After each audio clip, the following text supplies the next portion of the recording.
Unit 1. Dangerous Topics. Conversation should be pleasant without scurrility, witty without affectation, free without indecency, learned without conceitedness, novel without falsehood. This quote by William Shakespeare basically says that a discussion should be pleasant, joyful, and without boundaries, on the condition that you don't hurt or offend the other person. When you meet new people and are conversing with them for the first time, there are certain topics that you should not discuss. Don't ask about family. Talking about family and siblings may bring up a lot of happy memories, as well as sad ones.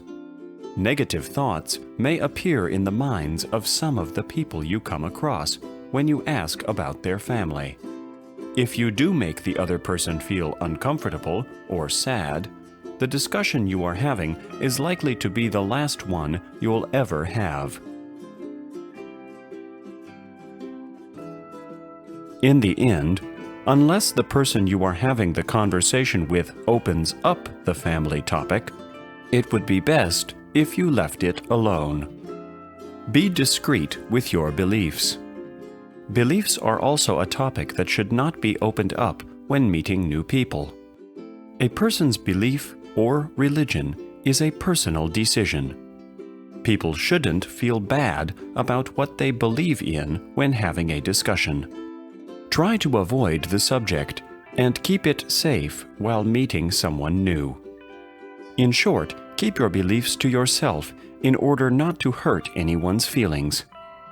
On the other hand, when you are at a place of worship, what better to talk about than beliefs? Overall, be sensitive and cautious about religious matters when having a discussion. Don't talk about money. Money is a delicate matter when it comes to conversations.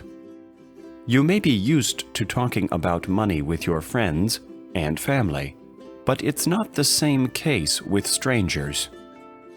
Money is a very personal matter, so discussing money with someone new may make that person feel uncomfortable or inadequate.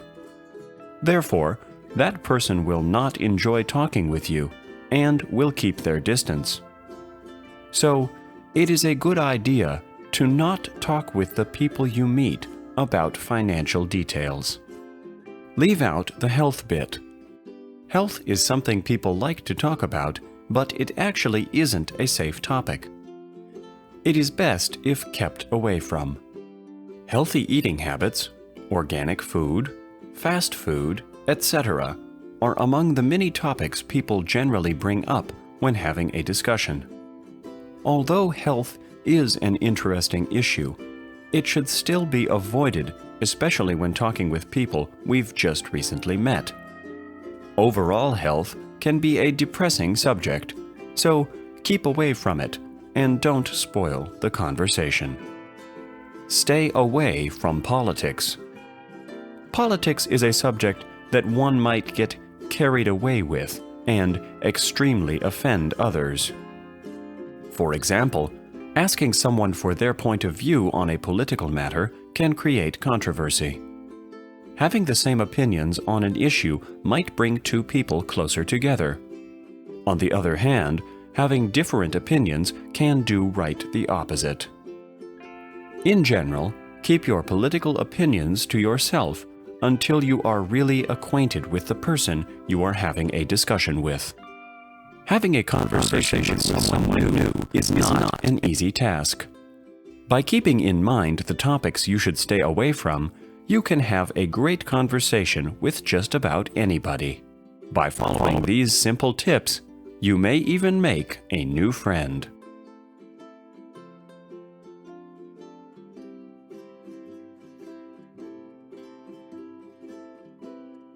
Unit 2. The Trade of Success.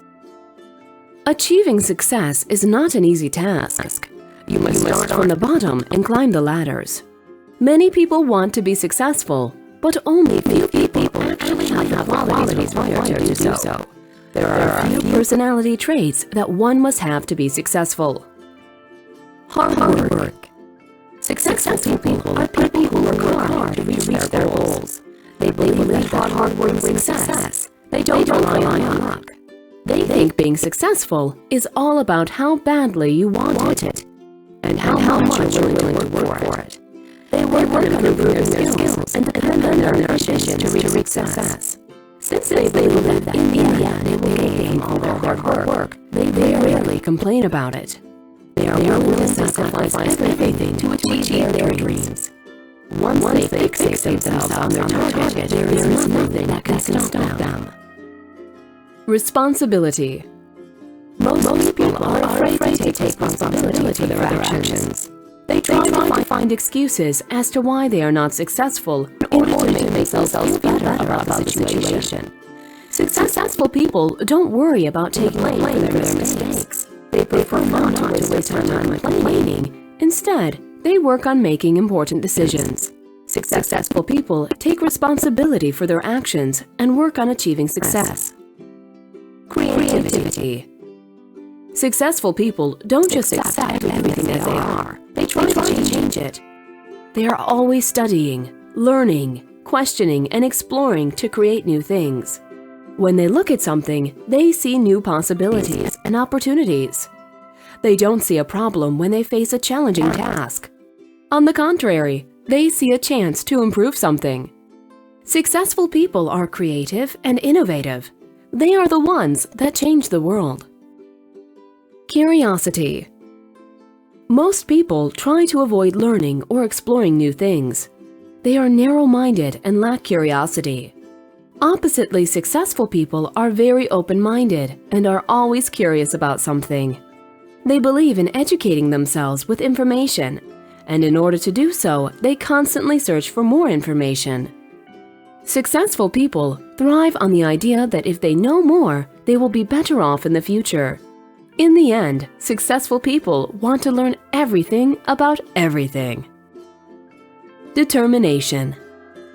People tend to give up on their dreams when they find the work too hard.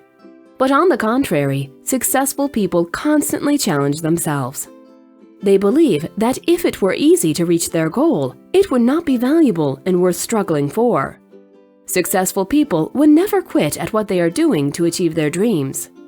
Successful people are not quitters, they are fighters, and they will do anything that is necessary to reach to be the best.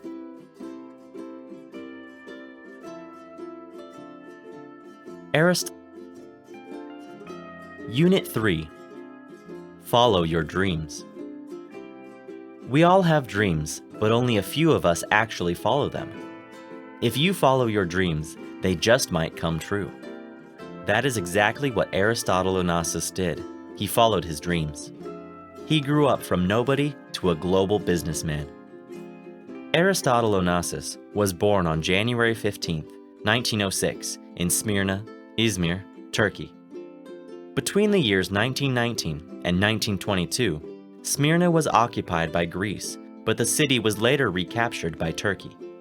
The Onassis family had lost all of their family wealth and had to move to Greece as refugees. Aristotle Onassis was an ambitious man. He was also very clever.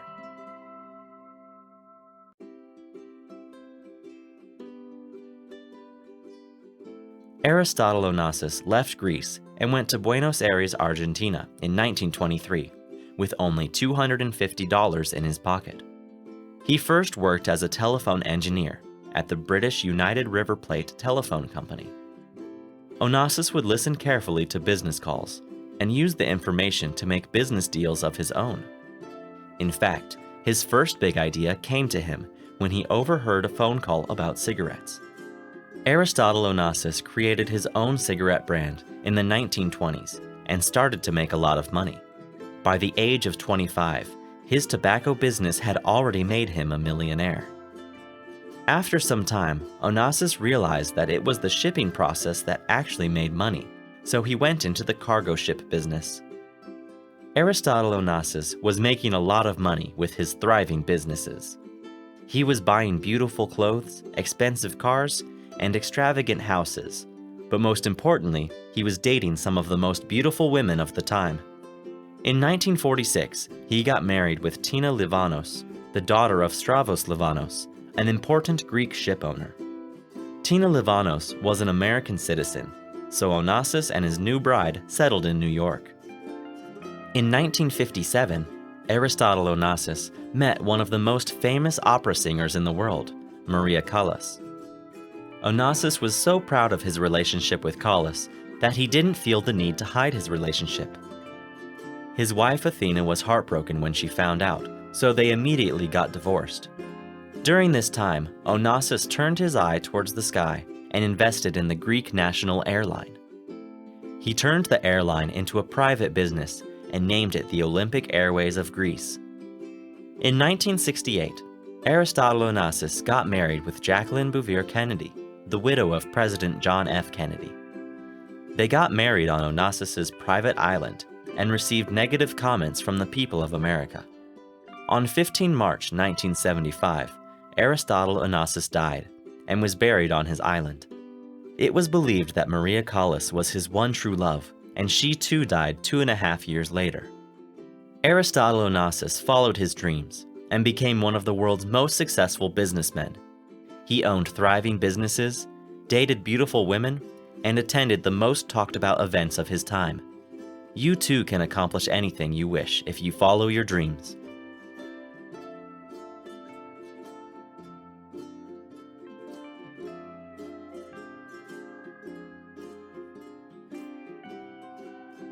Exercising really. Unit 4. Exercise addiction. We may experience many addictions throughout our lives. Food addiction, drug addiction, computer addiction, and gambling addiction are among the most common addictions.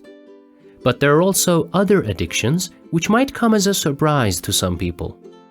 Exercise addiction is a health problem too. Exercising is usually known as a beneficial behavior, but unfortunately, too much of it can be harmful or even addictive. The addiction. Exercise addiction is an unhealthy obsession with exercise. Many people go through it because of body image disorders and eating disorders. Exercise addiction is the same as any other addiction. The addicts have similar habits.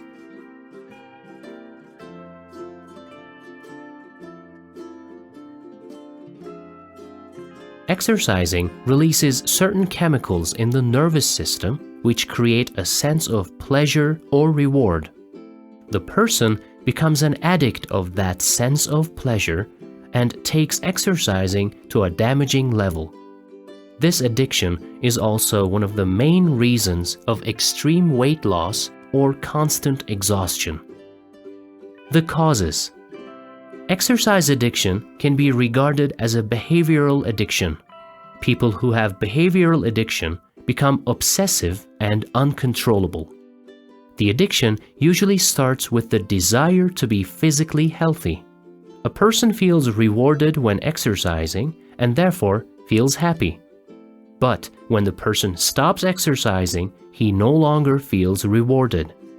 Therefore, they have to increase the amount of exercise in order to trigger the chemical release.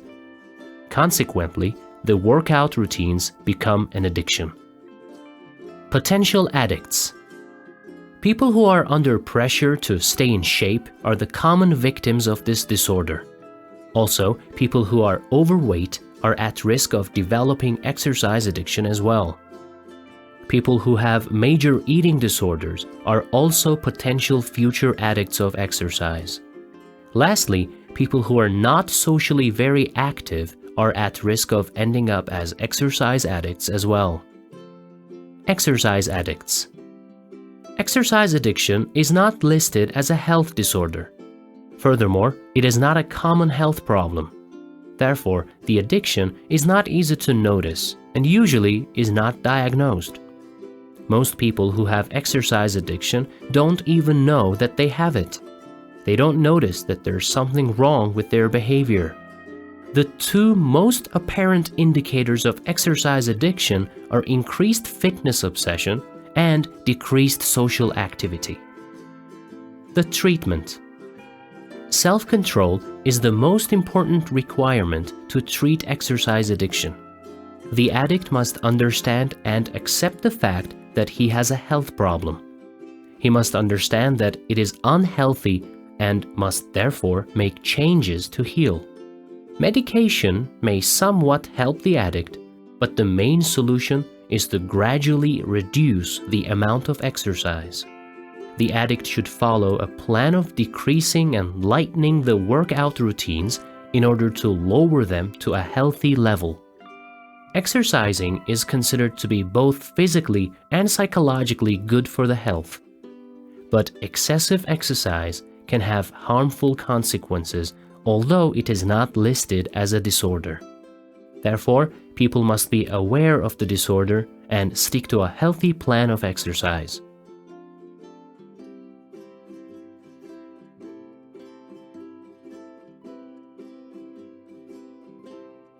Unit 5. Hoarding. Hoarding is the difficulty of discarding or parting with possessions. Every individual has the tendency to become a hoarder.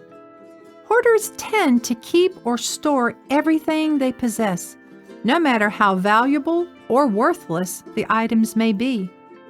This behavior usually has harmful effects on the person's emotional and physical health. It often causes serious social, financial, and even legal problems for the hoarder. These damaging effects also influence the hoarder's family members or close friends as well. Hoarding can be related to uncontrollable buying as well as collecting free items. Some people can't resist collecting free items, such as flyers or plastic bags.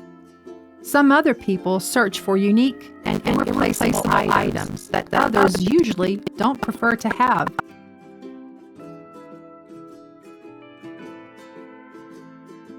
They usually hoard items such as newspapers, magazines, paper and plastic bags, cardboard boxes, and photographs. Other commonly hoarded items are household supplies, food, clothing, shoes, and electronics.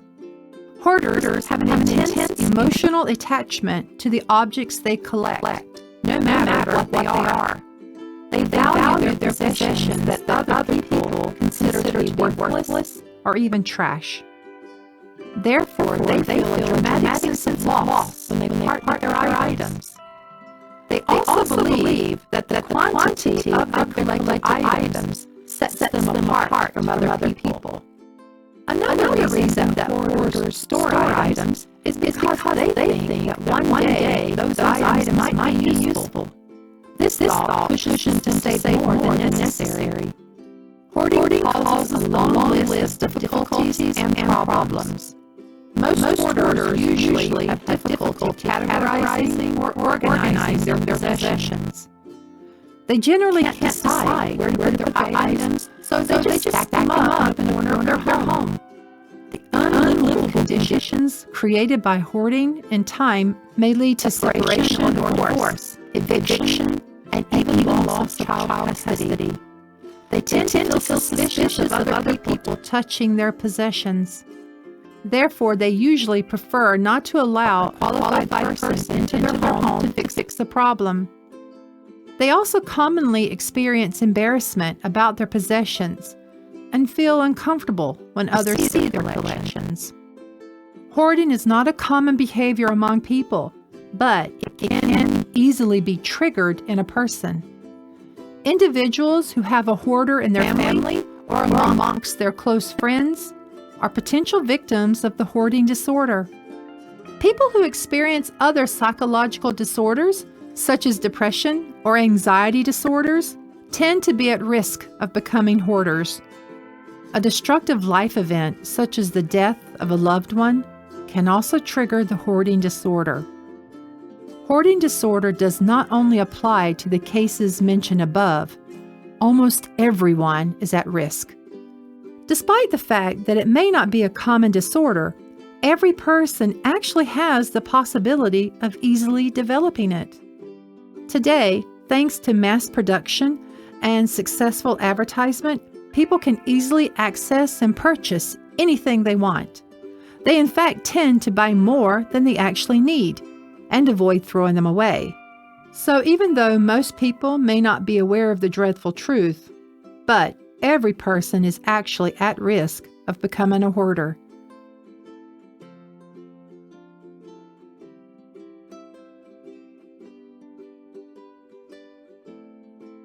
Unit 6.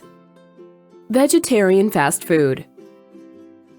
After spending most of my life eating unhealthy food, I recently decided to become a vegetarian.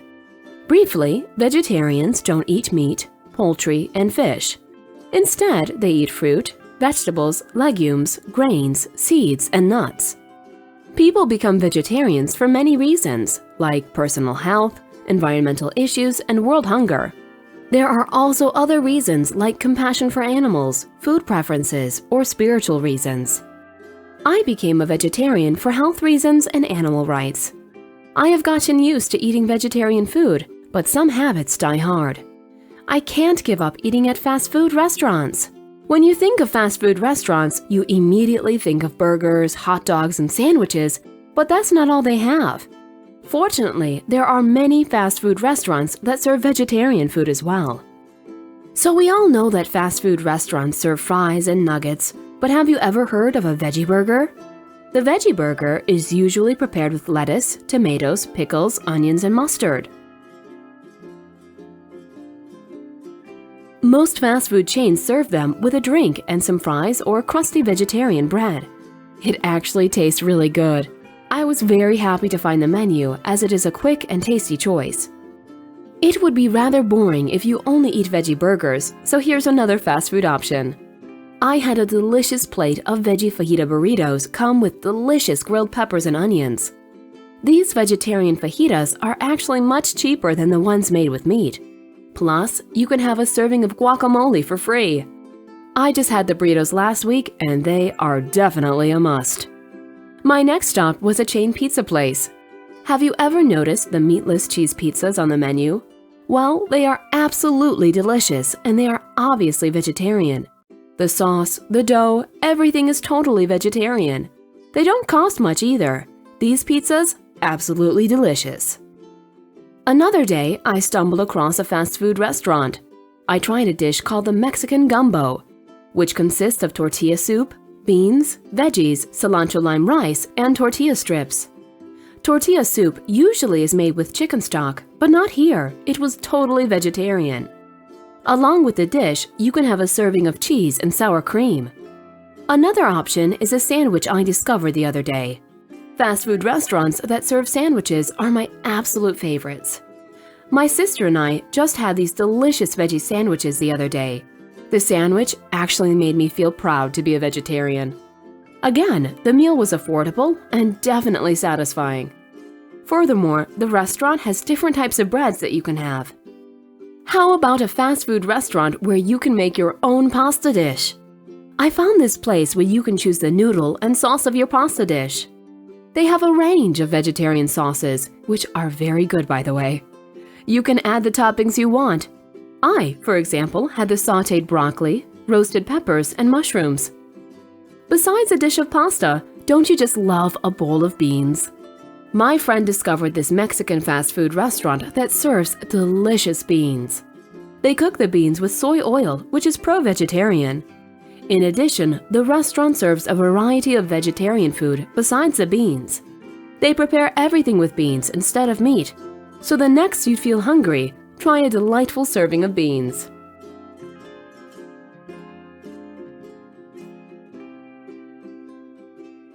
Unit 7. The Paleolithic Diet. Over the years, the human diet has changed dramatically.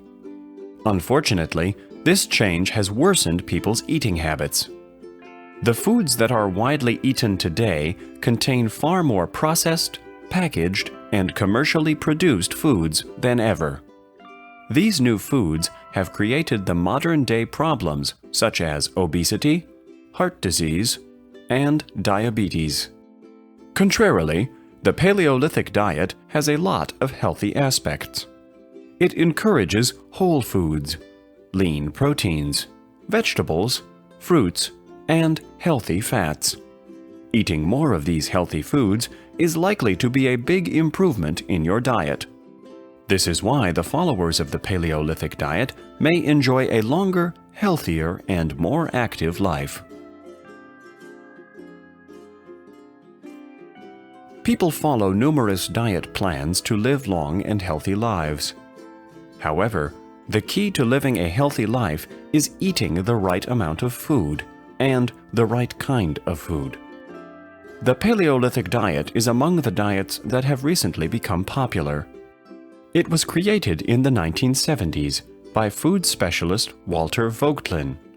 Voigtlin's diet, also referred to as the caveman diet, Stone Age diet, and hunter-gatherer diet, is the diet of wild plants, nuts and seeds, and meat. In other words, this diet is mainly concerned with the food that was eaten by humans during the Paleolithic era. The Paleolithic era, which lasted around 2.5 million years, was characterized by the use of stone tools. The stone tools were used to meet the humans' basic needs, like food, shelter, and clothing.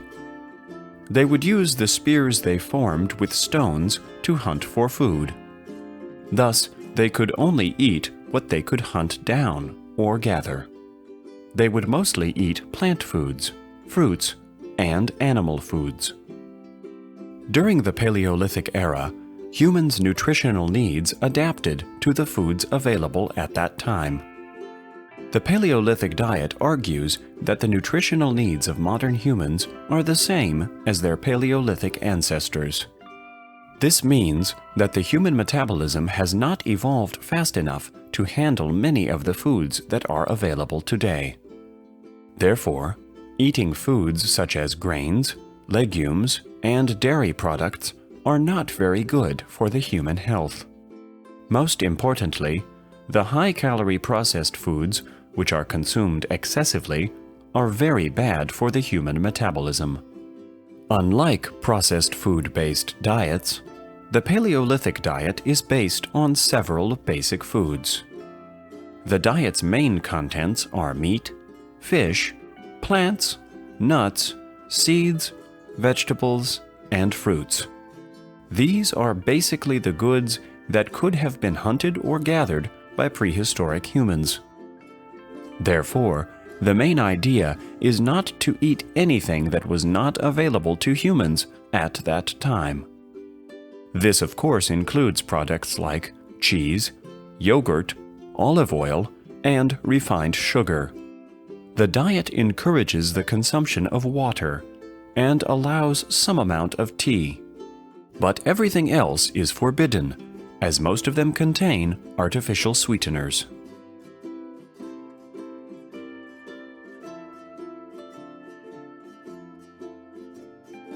Unit 8. Unusual recycling. People are finally beginning to realize the importance of recycling. Recycling prevents valuable materials from being thrown to trash. It also reduces the consumption of raw materials. Most importantly, it reduces the use of energy. Therefore, recycling is very important in protecting the environment. In order to achieve environmental sustainability, we must find ways to conserve our resources. The only way to preserve a green community is through recycling. So, engineers have been working on many ways to conserve energy through recycling. The conventional recycling methods are no longer meeting the needs of the society. Therefore, over the years, numerous unconventional recycling methods have been established. Some examples are heat-trapping mats, sugar, solar wind, human waste, vibrations, and bacteria. These examples may sound rather interesting, but there is actually something that is even stranger. Scientists have found a way to generate energy from body heat. The human body is constantly producing heat, which creates energy. Therefore, people are actually a natural source of energy. But unfortunately, That valuable energy is constantly going to waste. A group of scientists and engineers have put an end to this misuse. While searching for solutions, they came up with an interesting idea. A station in Stockholm is visited approximately by 250,000 people in an average day. This station is one of Scandinavia's most crowded stations. The station is heated throughout the day, but the heat in the station is lost by the end of the morning. The engineers have figured out a way to preserve the heat in an unconventional way. In other words, they have discovered how to recycle people's body heat. The engineers have found a way to capture the heat generated by the commuters. They transfer the heat through the station's ventilation system to the underground tanks. Then they use the heat to warm the water in the underground tanks. The heated water is later pumped through pipes to the main heating system of the station. Through the main heating system, the heated water is distributed inside the building. This way, the whole station is heated by the energy created from the commuter's body heat. In short, the energy generated by people is being conserved and transformed. The process of creating energy from body heat is both environmentally friendly and economical. All you need is a bunch of people moving around and generating heat. Since people actually consume energy by eating and drinking, they are also natural supplies of energy. So, why not take advantage of this opportunity and do something that is really good for the environment?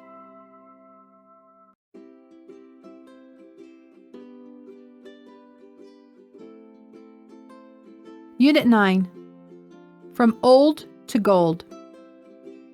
Waste management is the process of transforming solid wastes into usable material. The primary aim of waste management is to reduce the harmful effects the wastes may have on human health and the environment. This process creates a variety of solutions for recycling items that don't belong in the trash bin. Through recycling, the products can be transformed and used to make new products. Almost everything can be recycled in order to make it functional or useful again. There are a lot of valuable products that are created from recycling. For example, the plastic bottles that we throw away are recycled and turned into clothing. Another example is cell phone bags that are created from excess skateboard material.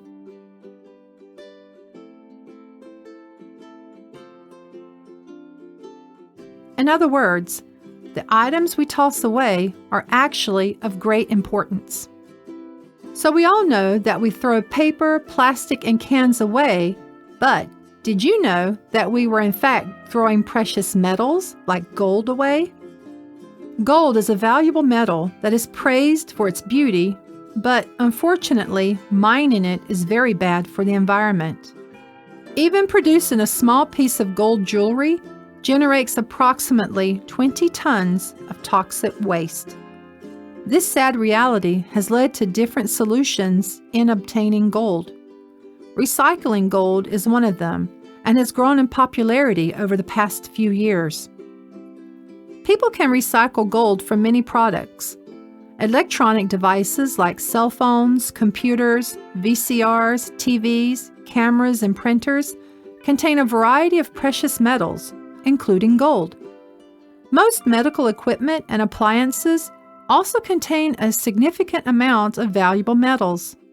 Other products that contain gold are old reading glasses, old books, some clothing, mugs, and plates. Cell phone recycling is performed in huge amounts by companies like Evago.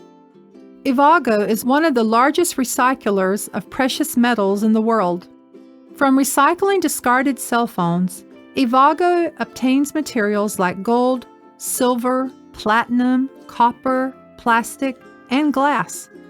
The Chief Executive Officer of Evago, Robert Stevens, says that what they're doing is both eco-friendly and extremely profitable. Mr. Stevens explains, "Our company collects nearly 1 billion pounds of discarded electronic devices every year. This means that we extract precious materials from 1 billion pounds of electronic devices on a yearly basis. He lastly adds, our company concentrates on transforming the waste materials into valuable products. By doing this, we aim to protect the environment and reduce waste accumulation. As mentioned above, most electronic devices are sources of valuable materials. There are many companies like Evago that recycle old electronic devices and create new products. By supporting such recycling facilities, the obtained materials can be used to make new electronic devices. Therefore, rather than throwing old electronic devices away, just take them to a collection center where they will be picked for recycling. This way, you can stop those items from going to waste.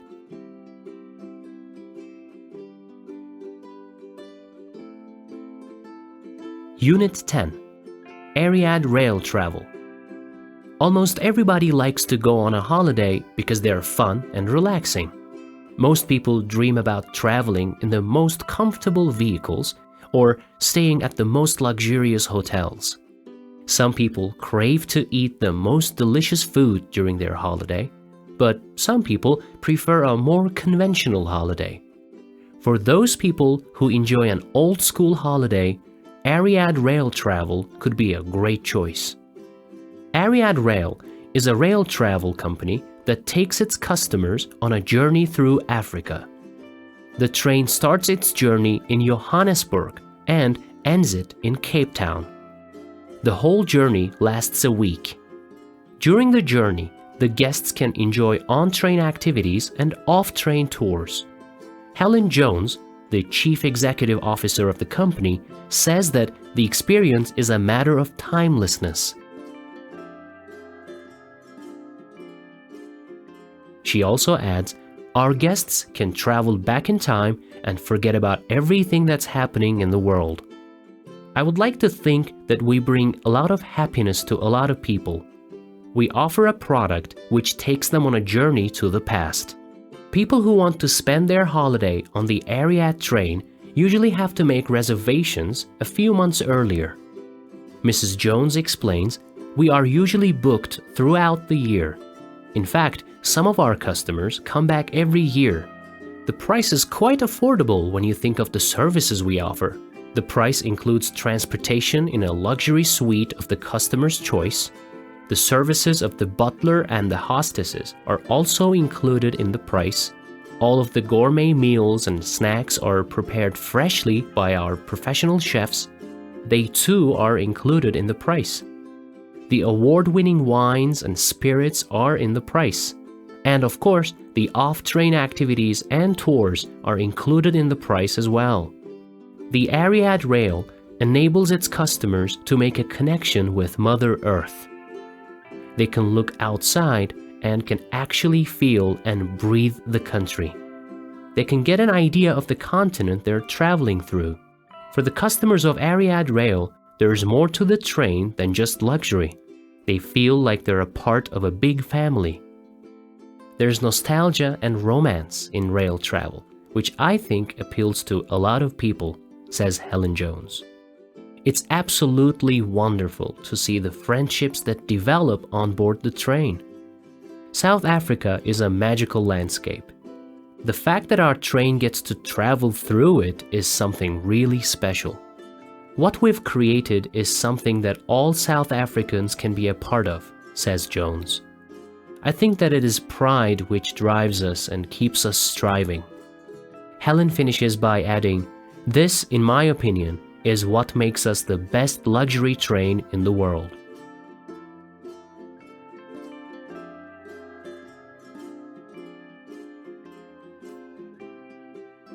Unit 11. Daycation. Everyone loves to get away from the monotony of their daily routines, but we usually don't have the time or financial means to take a vacation. Fortunately, there are vacation options for people who can't find enough time. Daycation. A daycation basically means a vacation day or a day trip. But the idea is to travel a distance which comfortably allows you to return the same day. England is the perfect country to have a daycation. It has great transportation facilities and is full of places to visit. Below is a list of the best vacation destinations in England. So, before you hit the road for England, you should definitely read this.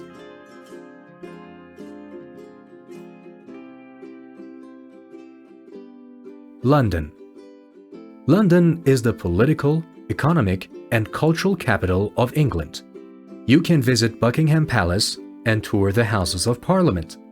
It is rich with different cultures and communities with a history that goes back over thousands of years. This beautiful city has 4 World Heritage Sites: the Palace of Westminster and Westminster Abbey, the Tower of London, Maritime Greenwich, and the Royal Botanic Gardens, Kew. Brighton. Brighton, England's loveliest and liveliest city, is on the south coast of England. For people who would like to spend their day relaxing on the seaside, Brighton is the best destination. It is also home to well-known Volks Electric Railway, England's oldest railway. Besides, the city is famous for its beautiful Regency terraces, specialist shops, pavement cafes, lively art scene, and vibrant nightlife. Cornwall. Cornwall is a magnificent peninsula of England. It is regarded as the mystical home of the legendary King Arthur. Although it is more isolated and distinct compared to the rest of England, it is still one of the most popular destinations. It is the perfect vacation choice for those interested in cultural tourism. You can spend your whole day discovering visual and written arts and an enormous wealth of archaeology. Cambridge. Cambridge is England's university city, which is full of beautiful museums and art galleries. You can spend your day admiring the beautiful architecture and magical college buildings. You can also explore the passages of the historic marketplace and colleges. You can have a day of shopping around and relaxing in beautiful pubs, restaurants, and cafes. Bath. Bath is a beautiful city which has been designated a World Heritage Site. It was founded by the Romans and was designed as a city of public baths. It is the only place in England where you can bathe in naturally hot spa water. Furthermore, you can take baths in original Roman-style baths which have been around for thousands of years. Therefore, it is the perfect spa break destination for people who wish to relax. Cotswolds. Cotswolds is an area in south-central England. The charming countryside is famous for the Cotswold Hills, which create a beautiful sight. The area is designated as an area of outstanding natural beauty. It is also known for its unique features made from the golden-colored local Cotswold stone. The area also has stone-built villages, historical towns, and beautiful homes and gardens.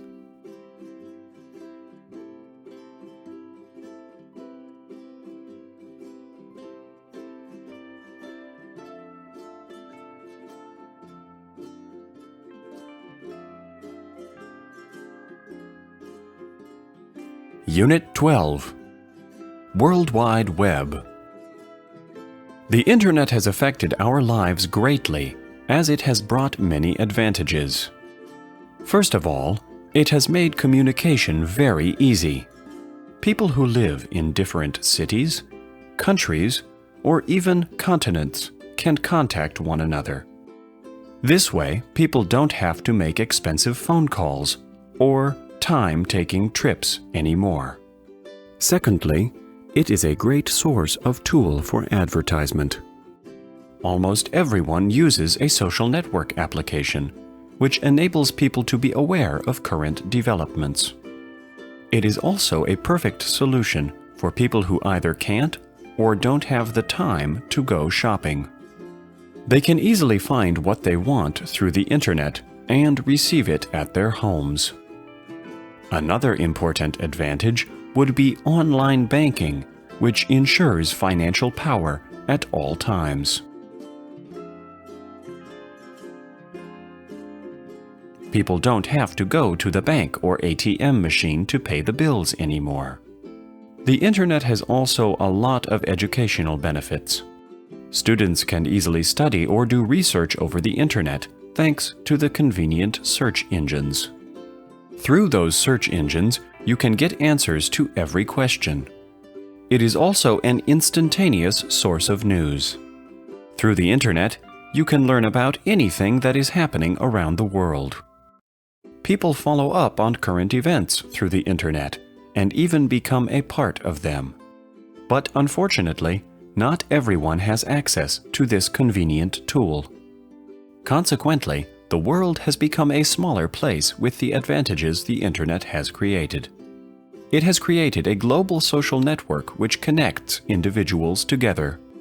But even today, there are still some people who do not have any access to the internet. According to the latest statistics, 30% of the world is currently using the internet. This means that at least 63% of the world population still has no access to the internet. When you put it down in numbers, it means that 4.4 billion people out of 7 billion people have never been online. These people are not only in rural or underdeveloped countries. They are also in countries like China, India, and the United States. One of the basic reasons why more than half of the population isn't using the internet is the cost. Some people just don't have the means to use the internet. Another reason would be infrastructure, which creates barriers that keep people offline. But, on the other hand, some people are just not interested or are even against the technological tool. This means that some of that 4.4 billion don't use the internet even though they could. We think that everybody in the world has access to the internet, but that is not actually true. We all believe that the internet is a vital tool that we all must have, but, in fact, it isn't. Even today, there are many people all around the world who still haven't even heard of the word internet. This means that the World Wide Web isn't actually worldwide.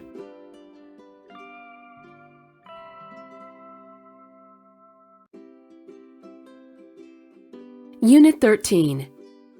Heyday. I was surfing the internet and looking for something to do. I typed latest games in the search engine and clicked on the first page that came up.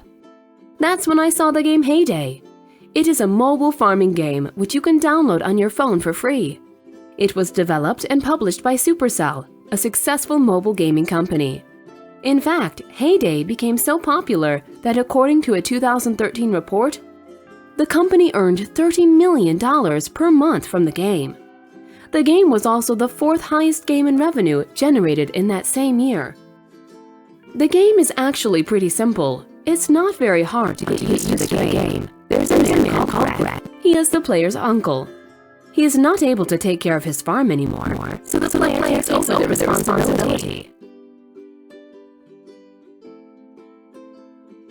At the beginning of the game, there's a scarecrow which teaches you how to play the game. It starts by showing you how to harvest the wheat and so on. The player earns coins and experience points. You use the coins to buy production buildings and decoration items. You use the experience points to increase to a new level. As you increase to new levels, you can purchase new production buildings. These buildings enable you to produce different products. You can sell these products or use them in shipping orders to earn experience points.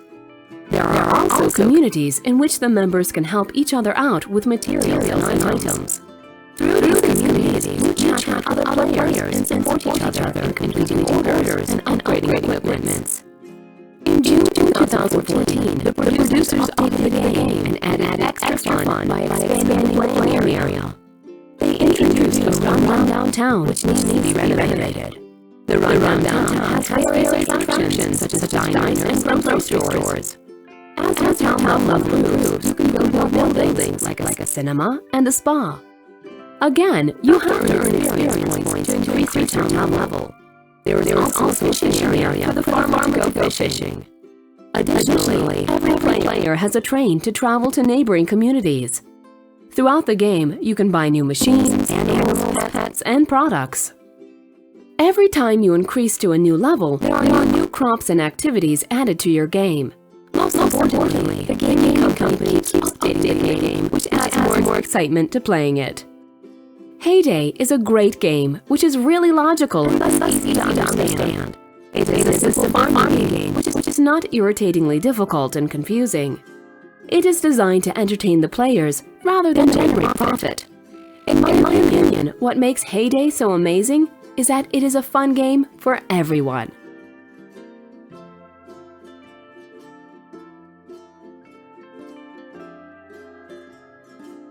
Unit 14. The color red. The colors play an important role in communications. In fact, every color is believed to have a meaning, a message, and even an effect. Some colors may even have more than one meaning. The color red is one of those colors. According to some people, the color red has multiple meanings. It is believed to symbolize both the positive and the negative. In most cases, the color red is associated with passion and love. This can be clearly seen from the red hearts and roses. But on the contrary, it also represents anger and hate. This can be related to fire or even the appearance of evil.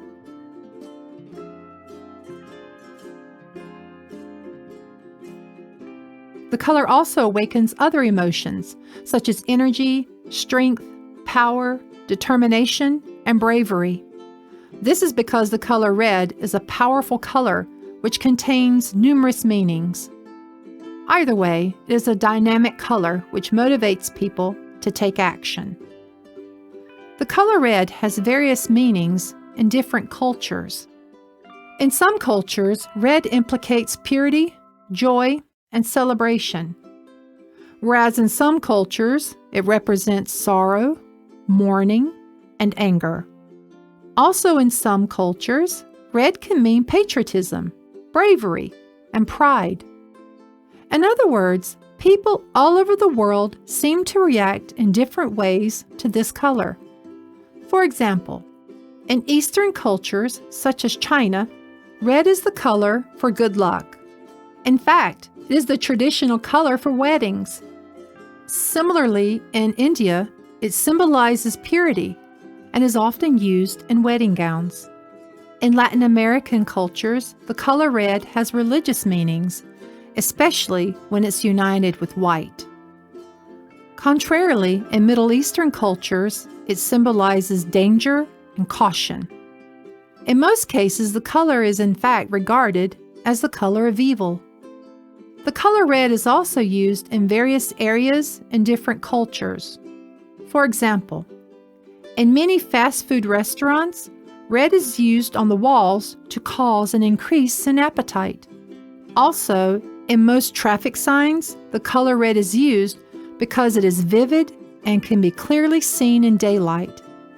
Another example is the traditional red phone booth in England. The color red was probably chosen because it is an easy color to spot. In short, the color red is used in many different places to catch the eye. Colors have various meanings, which are very important as they hide different messages. The color red, above all, is one of the most important colors worldwide.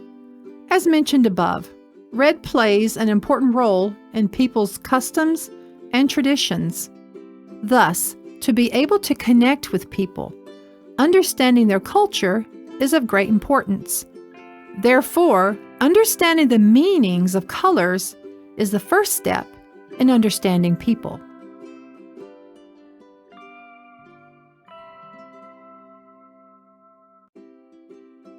Unit 15.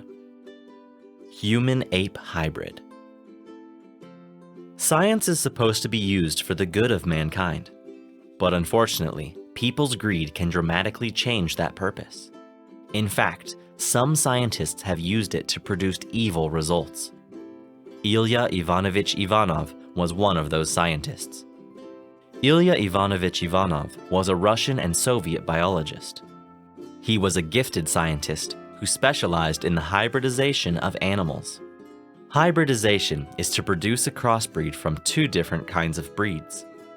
Ivanov experimented on a lot of different animals, but the most interesting thing he ever tried to create was the human-ape hybrid.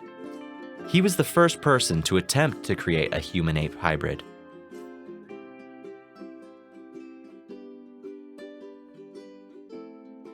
It was supposedly the Soviet commanders who ordered Ilya Ivanov to use his skills to create such a hybrid. A commander is said to have told Ivanov, "I want a new, invincible human being, insensitive to pain, resistant and indifferent about the quality of food they eat." This supposedly is the reason why Ilya Ivanovich tried to create a human-ape hybrid. His plan was to make an army of human-ape hybrids, which he called super warriors. In the 1920s, Ivanov started to perform experiments to create a human-ape hybrid. He traveled around the world to find the perfect subjects for his experiment. After searching for some time, he finally captured a wild group of 13 female chimpanzees. Ivanov captured the chimps and took them to a research facility to carry out the experiments. He used the human sperm and the female chimpanzees to create a human-chimpanzee hybrid, also known as humanzee. But he failed as the chimpanzees did not get pregnant. In 1929, Ivanov took his experiments to the next level. He again organized a set of experiments, but this time with ape sperm and female humans. He needed 5 female volunteers who would have to stay in isolation for some time.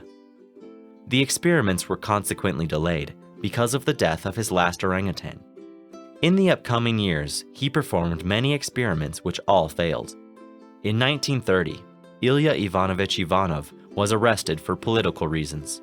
He was sentenced to 5 years of exile in Alma-Ata, Kazakh SSR, now Almaty, Kazakhstan. He worked for the Kazakh Veterinarian Zoology Institute until his death on March 20th, 1932. We don't really know if Ivanov actually did create a human-ape hybrid or if he indeed failed. Also, if he did fail, we don't know if that was because it's impossible or because he didn't try hard enough. Consequently, the most important thing is that science should be used for good outcomes, not evil purposes.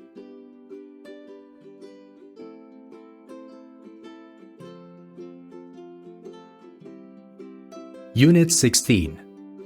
The Nazi UFOs. The Nazis conducted research into advanced technology during the 1950s. Since those years, there were many rumors about German developments of revolutionary aircrafts. These crafts don't only appear in fiction, but also in various historical documents. Some believe that the Nazis developed a new technology because of their ideology, Nazism. This ideology assumes the possibility of Nazi restoration by supernatural or paranormal means. The saucer-shaped aircrafts were supposedly able to fly with incredible performances. They were said to resemble a helicopter and a spaceship at the same time.